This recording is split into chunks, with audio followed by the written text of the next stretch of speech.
Assalamualaikum warahmatullahi wabarakatuh. Perkenalkan, nama saya Noto Susanto.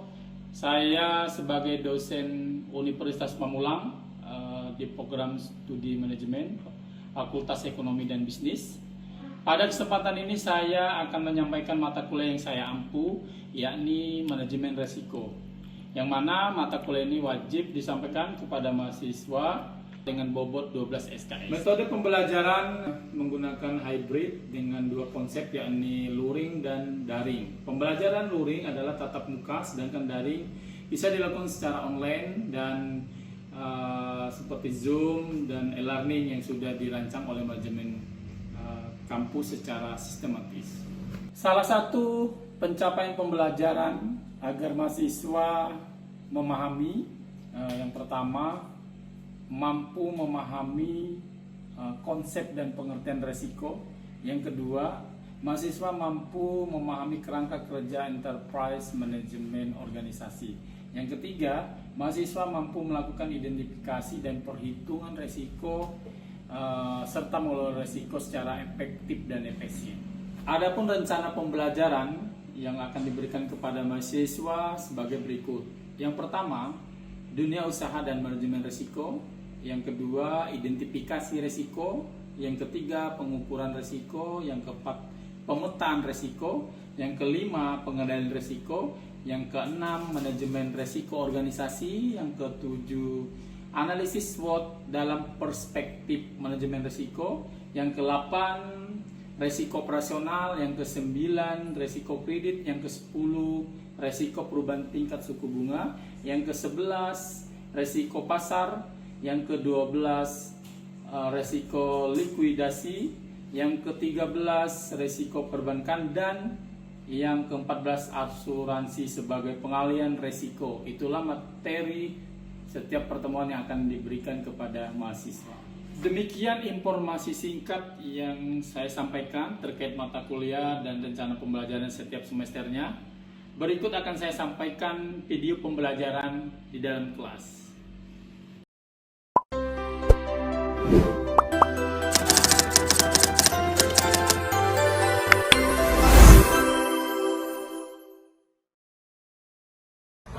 Assalamualaikum warahmatullahi wabarakatuh. Terima kasih rekan-rekan semua atas kehadiran ini.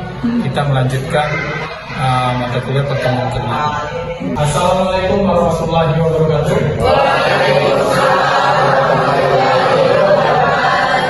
Apa kabar semuanya? Ya, semoga kita sehat sampai dengan selesai pelajaran hari ini. Sebelum dimulai, saya akan absen terlebih dahulu. Aji, Berliana, Ida, Kiki, tidak masuk. Muhammad, Abdul, Seril. Sebelum kita mulai pertemuan ke-6, kira-kira pertemuan 5 yang kemarin ada yang mau ditanyakan kembali atau ada yang kurang paham penjelasannya? Ya Pak, silakan Pak. Ini Pak, kebetulan saya di pekerjaan ada di bagian produksi. Jadi dengan menyambung materi yang kemarin, beberapa ada kasus itu rekrutmen dengan karyawan baru di bagian produksi itu dengan load pekerjaan yang padat, banyak terjadi turnover. Untuk memitigasi itu seperti apa ya? Baik, terima kasih tepuk tangan Bang. Pertemuan ke-6 kita membahas tentang manajemen resiko organisasi atau enterprise risk management. Nah, tentunya ini penting ya. Perlu saya sampaikan di sini, ini bagian daripada CPL, capaian pembelajaran. Nanti ada outcome-nya, apa yang harus diterima oleh teman-teman. Mulai dari sini ya, topiknya manajemen resiko organisasi. Kemudian mahasiswa mampu mengidentifikasi resiko di perusahaan. Salah satu contohnya apa resiko perusahaan? Ada yang tahu? Ada yang tahu? Kerugian disebabkan mungkin bencana alam, benar nggak? Kecelakaan kerja itu bagian daripada risiko perusahaan. Kemudian yang diharapkan mampu mengidentifikasi metode enterprise risk management. Nah, nanti akan dijelaskan lagi sampai dengan kita diskusi tugas gitu ya. Kemudian mengidentifikasi lagi metodenya, bagaimana melakukan risk management di dalam organisasi yang benar dan yang baik. Jadi output teman-teman hari ini adalah mampu mengidentifikasi semua potensi resiko yang ada di dalam perusahaan atau organisasi. Kayaknya suasananya tegang semua nih. Coba senyum dulu. Baik, saya akan menjelaskan apa itu pengertian daripada resiko di dalam organisasi. Yang pertama, proses integrasi yang dilakukan oleh seluruh organisasi untuk mengidentifikasi resiko. Saya kasih contoh ya. Kira-kira integrasi itu apa? Ada yang tahu? Hubungan. Apa? Hubungan. Hubungan. Ada lagi? Integrasi. Menyatukan. Apa lagi? Ayo. Ikatan. Nah, ini bagian integrasi. Contohnya apa di dalam perusahaan? Nih, saya kasih ini SDM. Benar kan? Kira-kira SDM itu berhubungan dengan apa? Pada saat mulai kerja sampai dengan selesai kerja. Supaya kalaupun ada resiko, itu lebih mudah diidentifikasikan. Prosedur. Benar kan? Kemudian selain prosedur apa lagi? Teknologi, ya kan? Kemudian apa lagi? Pengawasan dan seterusnya. Nah, ini bagian daripada integrasi. Tidak bisa hanya SDM yang bagus. Prosedurnya harus ada. Teknologinya mendukung tidak. Nah, biasanya kesadaran orang yang dalam perusahaan itu tidak mempedulikan bahwa resiko itu ada. Ingat ya, garis bawah ini, resiko tidak bisa hilang, hanya bisa diperkecil. Kalau saya kasih ilustrasi, kira-kira pulang nanti bisa jadi nggak terjadi kecelakaan? Bisa. Mungkin nggak? Mungkin. Pasti nggak? Tidak. Nah, kalau teman-teman sudah paham bahwa resiko itu ketidakpastian dan kemungkinan ya, makanya kita harus bisa antisipasi dalam pencegahannya. Maka dari itu kita kembali ke sini tadi penjelasannya, harus semuanya terintegrasi. Bagaimana dalam perusahaan supaya tidak terjadi resiko yang lebih besar? Ini harus semua proses harus jalan. Begitu juga kita berangkat kuliah, pulang kuliah, apa yang harus integrasi? Kendaraan kita sama harus jalan, benar tidak? Tidak ada kemungkinan di jalannya longsor, tiba-tiba lampu merah, tiang PLN menimpa teman-teman, bisa terjadi nggak? Bisa. Pasti? Tidak. Mungkin? Iya. Baik. Sejauh ini ada pertanyaan? Rekan-rekan semua? Lanjut? Yakin? Jadi resiko tidak bisa hanya bisa dikontrol. Baik, rekan-rekan semua, kita lanjut ke nomor 2. Bagaimana manfaat IRM? Apa IRM? Risk Management. Yang pertama adalah efektivitas organisasi. Nah, dalam hal ini, bagaimana organisasi di dalamnya bisa dilakukan oleh tim yang profesional, contoh mengaudit semua aktivitas, baik departemen keuangan, finansial, SDM, marketing, dan lain sebagainya. Ini bagian untuk supaya tidak terjadi resiko yang lebih besar. Nah, ini yang pertama. Yang kedua, pelaporan resiko yang lebih baik.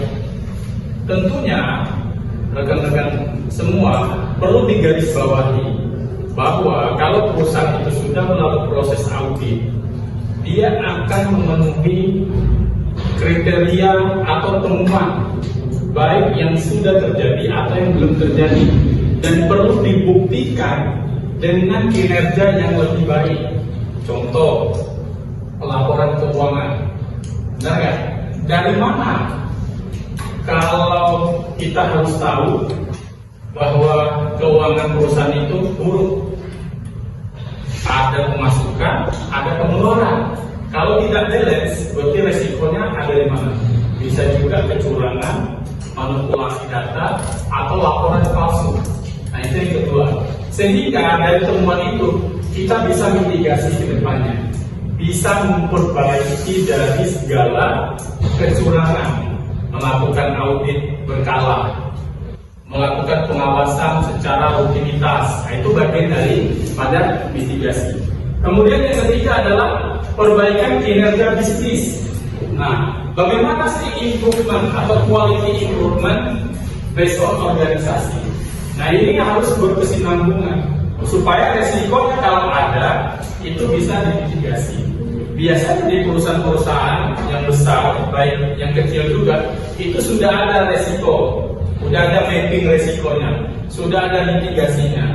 Tapi bagaimana perilaku SDM yang bekerja, yang mematuhi segala aspek prosedur, keselamatan kerja, dan lain-lain. Penjelasannya tadi kita kembali ke nomor 3. Bagaimana cara pengintegrasian ILM? Tadi ILM sudah tahu ya. Yang pertama adalah integrasi resiko organisasi. Adanya unit manajemen resiko yang terpusat bertanggung jawab. Jadi secara hierarki itu mulai dari CEO sampai dengan operator atau promotion itu bertanggung jawab terhadap tugasnya masing-masing. Paham ya? Isinya ada yang jadi CEO, mungkin penyamaran ada. Isinya CEO atau pacarnya CEO. Ya, nah ini bagian daripada integrasi resiko. Jadi peran dari CEO apa? Manajemen puncak, senior manager, kemudian level supervisor sampai dengan coordinator itu punya perannya masing-masing. Nah, ini bagian adalah integrasi terpusat supaya paham tugasnya apa saja. Ya. Kemudian yang kedua, integrasi strategi transfer resiko.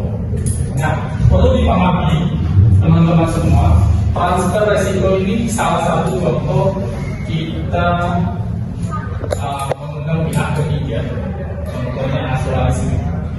Nah, itu bagian daripada transfer resiko. Biar tidak banyak masalah, kita pakai asuransi. Benar nggak? Pakai asuransi itu rugi atau untung? Untung. Yakin? Secara pribadi atau secara organisasi? Rugi. Untung. Kalau tidak ada kecelakaan, asuransinya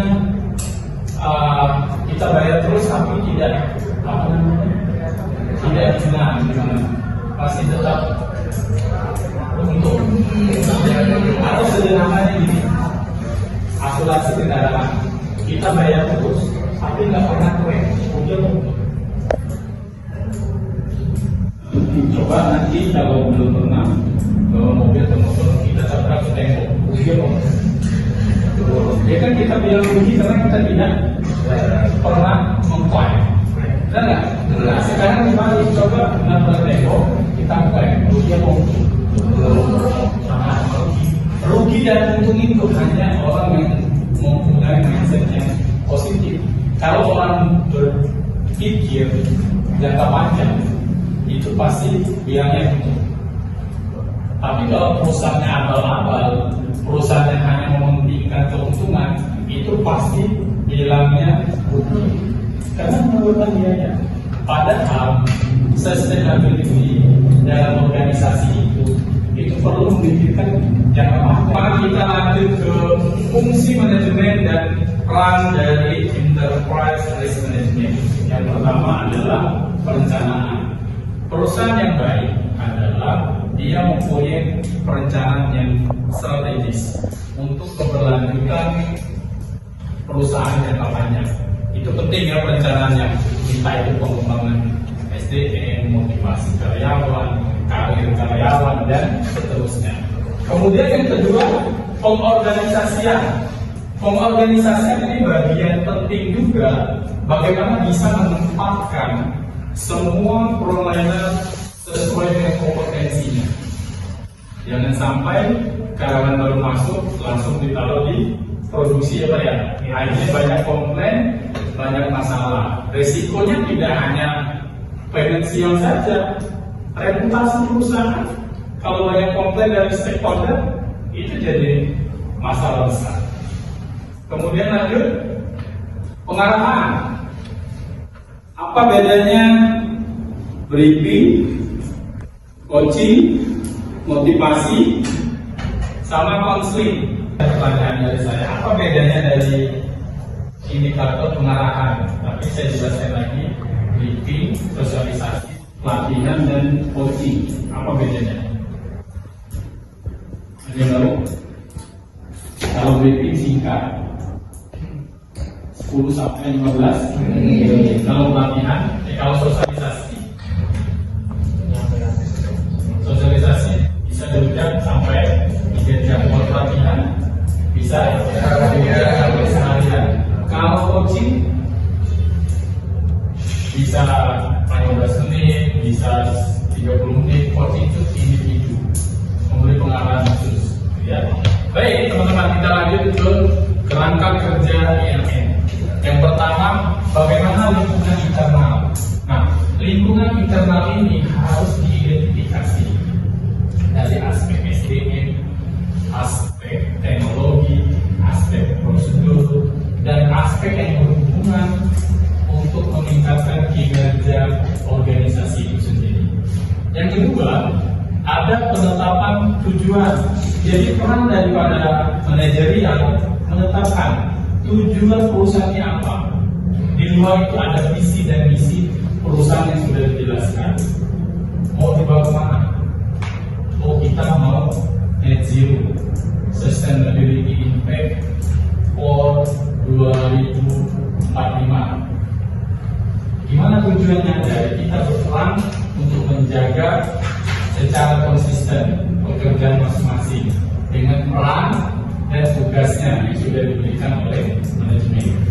Yang ketiga, bagaimana identifikasi kejadian? Nah, tadi sudah disampaikan ya, kejadian apa saja? Tabrak, kecelakaan kerja, bisa saja tangannya kejepit. Jadi paham ya? Baik, rekan-rekan semua, sebelum kita melanjutkan, any question please? No? No.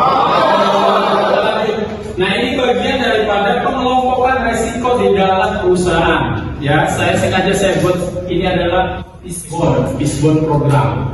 Seperti yang sudah dibedah di sini, mulai dari operasional, lingkungan, marketing, keuangan, sumber daya manusia, atau situasi ekonomi, politik, hukum, dan situasi global. Artinya, di setiap perusahaan manapun pasti ada risiko. Tapi perlu kita garis bawahi ya, saya ulang lagi, bahwa risiko tidak bisa dihilangkan, hanya bisa seperti contoh ini. Nah, coba baca semuanya teman-teman.